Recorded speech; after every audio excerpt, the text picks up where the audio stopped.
Kaninang madaling araw hanggang alas 3 ng umaga, nawala Ikat na lang sa nila yun. check-in counter area busog ng maintenance activities. Happy birthday tayo. Happy birthday. Happy birthday. Happy birthday. Look na. Aniya, kaya din nila pinili ang dalawang oras para mas kaunti lang may members na nakaranas ng interruption.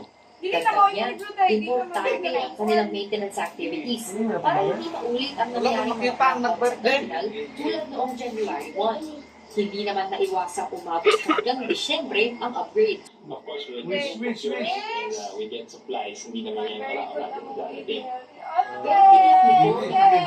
Bago pa ang inaasahang ng kanilang sa susunod na Masunog at sino kaya kinuha kayo? 120,000 passengers a day, tansya ng MIA na abot pa sa